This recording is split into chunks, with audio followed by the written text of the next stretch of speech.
everyone, today I am going to show you how to install a zipper fly in a pair of pants. Now this tutorial is specifically regarding my Nita trousers pattern. However, you can use this technique for any zip front fly pants. Now at this point, if you are following along with my instructions, you should be at this point already before we start installing the zipper. So where that is you have stitched the center front down with a basting stitch from the waist down to where the curve ends. And then from here you're back stitching and changing to your regular stitch length to stitch the front crotch curve. Then you have clipped into the seam allowance. If you are using my pattern, the interfacing will be a guide for where you should clip. Make sure you're not clipping through your seam allowance. And then you would press open that zip fly seam allowance, and you would be pressing the crotch curve as well, and you have serged the edges of both sides of the zip fly seam allowance, and the crotch seam allowance is serged closed together. You have also stitched your zip fly facing. This gets stitched right sides together with across the angular edge at the bottom with a typical 1/2 inch seam allowance, and then the corner gets clipped, and then this will be just turned, poke that corner out, and turned to right sides out, and we will press this in a minute, but we won't be starting out here. So the first step, now we are ready to attach our zipper. First, I want to flip over my pants, make sure they are laying flat, and I'm going to use my stitch guide, and I'm going to place the stitch guide on the left pant leg. If you're wearing the pants, they go on the left side, and I'm going to go ahead and trace my stitch guide with some fabric chalk or your favorite kind of marking pen.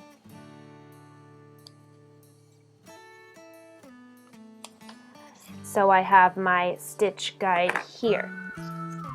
And the next thing we are going to do is turn the pants back over, and with a ruler and our chalk again, we are going to mark a line 3/8 of an inch inside the center front seam, and we want to take this all the way down on that zipper facing, and this is going on, if you're looking at the inside of the pants, this is going on the right side of your zip fly interfacing.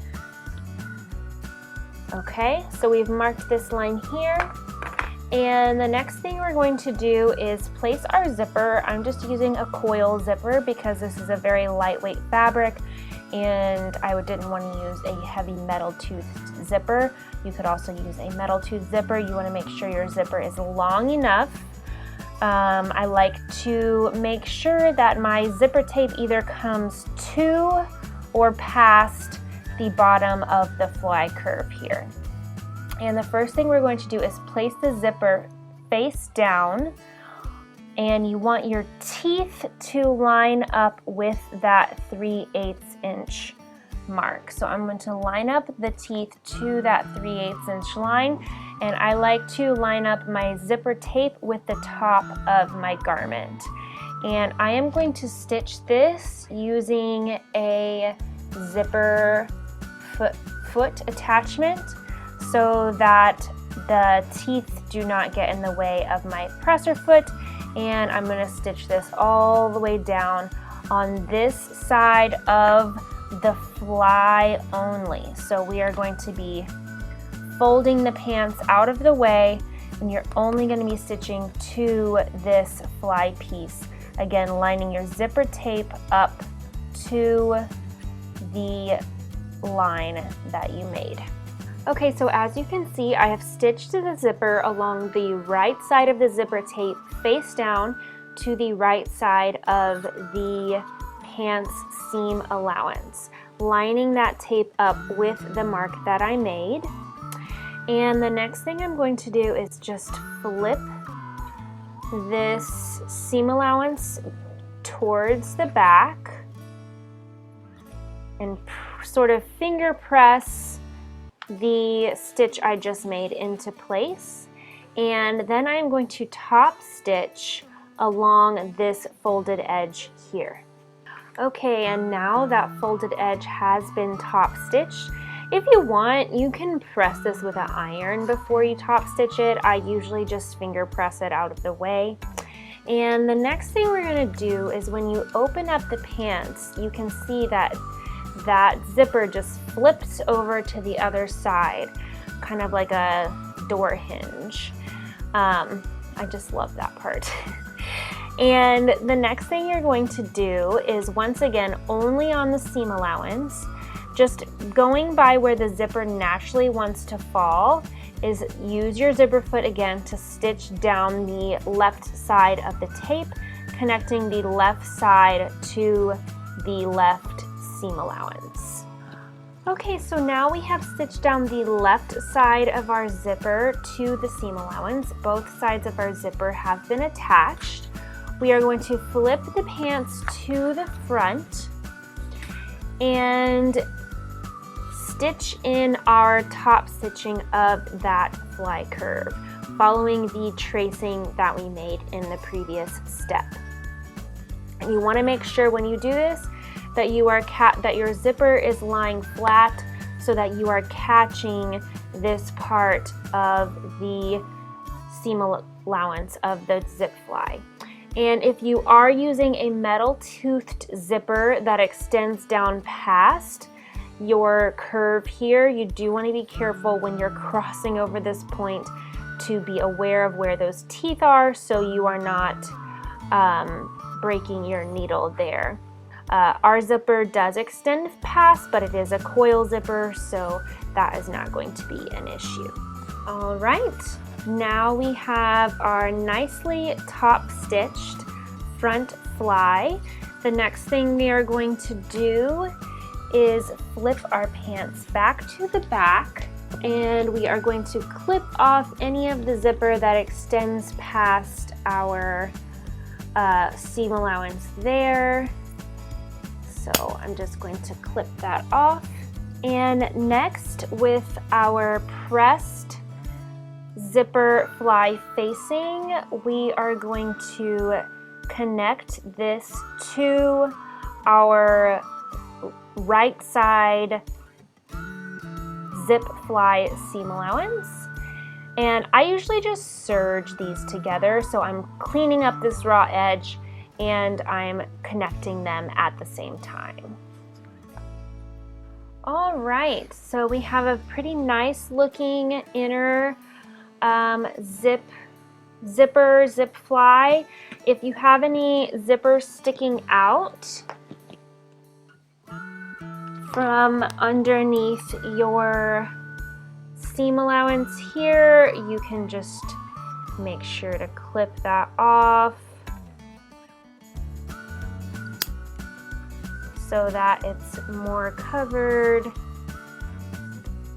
Make sure you're not clipping any holes into your pants. And the last thing we're going to do before we open up our zipper is stitch our bar tacks. So bar tacks are important because they hold the zip fly in place, and they just help to keep a lot of stability in the more stressful points of the zipper. So I like to add a bar tack right here at the intersection of the top stitching and the center front seam. And I also like to add a bar tack at the curve, at the top of the curve of the top stitching, which will keep your fly facing from flapping all over the place on the inside of the pants. If you aren't familiar with a bar tack, I just use the buttonhole stitch on my machine. You could also use a very narrow zigzag stitch with a very low stitch setting.